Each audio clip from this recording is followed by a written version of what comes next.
All right, in today's video, we're gonna cover pitching velocity. So if this is your first time here, make sure you hit subscribe, stick around. I'm gonna teach you a ton about the advanced side of baseball. Where velocity comes from. Okay, so the first one is your genetics. You can't control your genes. You can't control your parents, but it's part of the equation. So your genetics of your parents, what did they give you? Are you flexible? Are you durable? Because part of throwing hard over time is staying healthy over time.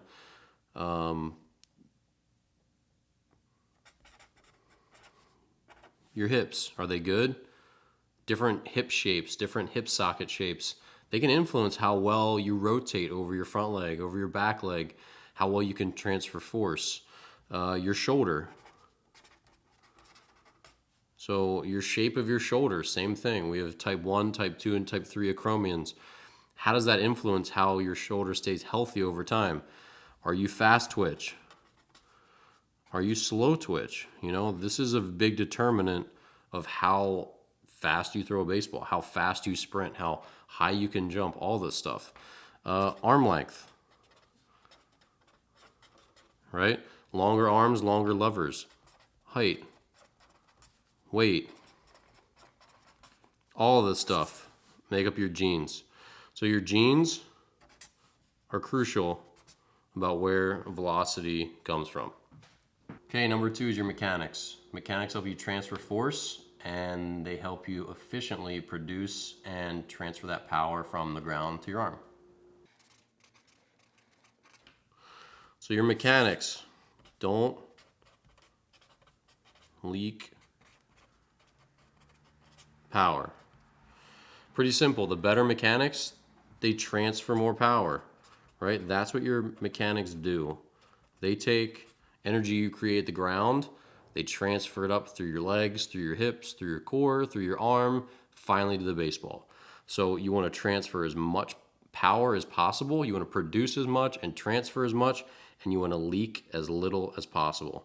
So that's what mechanics do for you. If we really summed it up very, very simply, the best pitchers have good genes, and then the power that they produce from good genetics, they transfer it well and they don't leak a lot of it.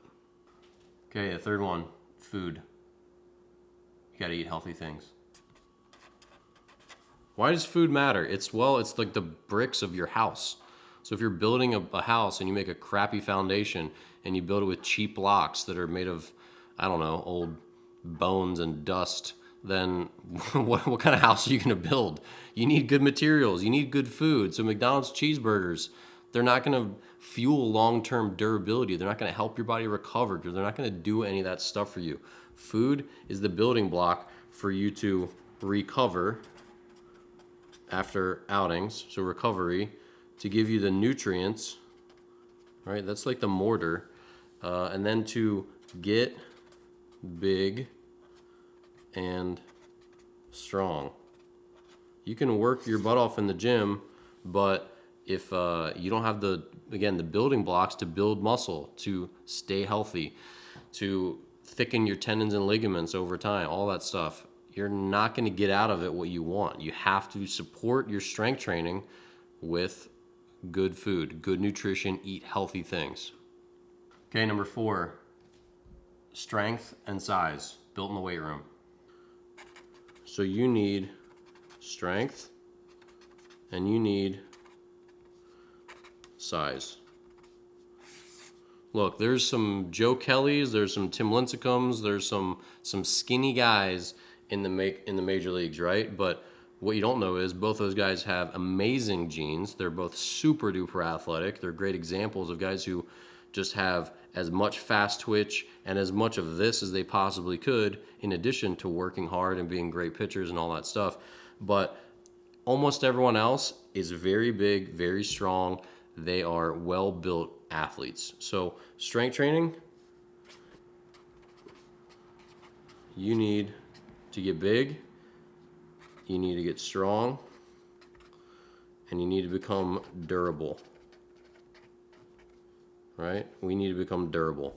because it doesn't matter how big and strong and how amazing you are if you're constantly injured. And even when you're a gym rat, even when you do all these things right, I was a good example as a player, you can still be hurt. But you give yourself a fighting chance by taking this stuff seriously and bulletproofing yourself as much as you can. Strength and size, which is built in the weight room, which is built through strength conditioning, that is crucial. Number 5, conditioning. And this means your arm, it means your body. So it's more than just running poles, it's a lot of different things.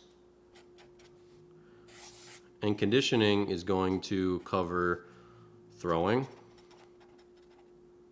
You have to throw if you want to be in shape to throw. You can't just be in the gym all the time and not throw. So a good throwing regimen is crucial because that's what conditions your arm to throw.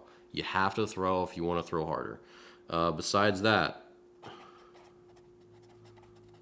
sprinting. Great explosive, sure, that might go here, but you have to be in condition to do the job that you want to do. Arm care. Here, again, this goes back to durability, it goes back to strength, but it really goes more, I think, in condition.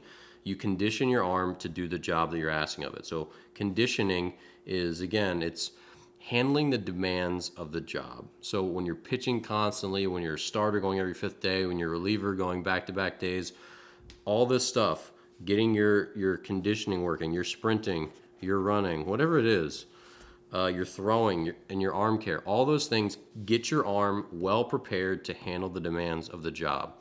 So conditioning is really, really crucial. You can't have any of these without the others. You can't have genes without good training. You can't have good mechanics without arm conditioning. You need all these things to get where you ultimately want to go. But there's one more thing we're going to cover. And the last one, up here. All right, last thing. Your mind. You can't be scared to throw the crap out of the ball, but you absolutely have to face your fears. You know, when I recovered from 2 different Tommy John surgeries, both times, when I came back, there was a point where my body, my mind, everything said, hold back, you're gonna hurt yourself again, just go 95%, just go 90%, and I had to say, you shut up now, voice. I'm gonna throw this ball as hard as I can possibly throw it because that's what the job requires of me. So you have to be mentally tough. You will have injuries, you will have aches and pains. If you run from them every single time, you're not gonna be able to do the job. Now, we have to still approach pain and injury and soreness in a pragmatic way. We can't just push through everything. That's not what I'm advocating.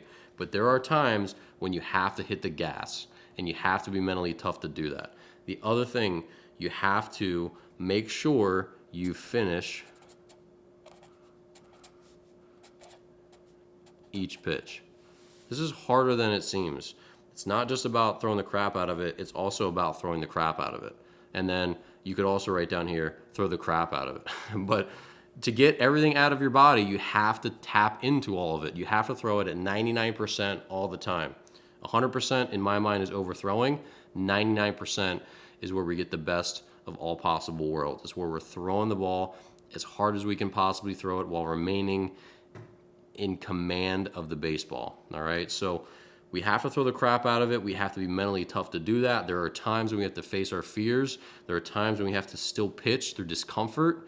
And there are times when we have to absolutely get every last little bit to get our slider to break the way we want it, to get a fastball by a guy, to get that last little bit of deception on a changeup, whatever it is. That's pitching stuff. That's not necessarily velocity exclusively, but your mind is extremely important in getting every little bit, because I have a lot of kids that I work with, a lot of players that I played with who they don't throw 99%. They ease off, and they ultimately don't make it as far as they want to because of that. No one has, except for like Justin Verlander, can throw 100 miles per hour, 100 plus, where they can then just throw 95% and they still not throw 95 miles per hour. Very few people can do that. Some people today can, but on the whole, we need to get everything out of our body that we possibly can, and that's where the mind comes into this equation. Okay, so I hope you enjoyed this video. Basically what I'm trying to do is just help you understand what it takes to make it. So there's a lot of different factors, there's a lot of stuff you need to cover, and there's a lot of training in your future if you want to be a really hard thrower, if you want to be a really good pitcher. So make sure you're putting in the work, make sure you're auditing yourself and covering all your bases, because there's a lot that you have to, as you saw today, there's a lot that you have to improve on over time. So if you haven't already, hit subscribe. I'm putting out new videos each week, and I want to help you get better, especially if you're a pitcher, and especially if you're a hard worker and one day you want to reach pro baseball.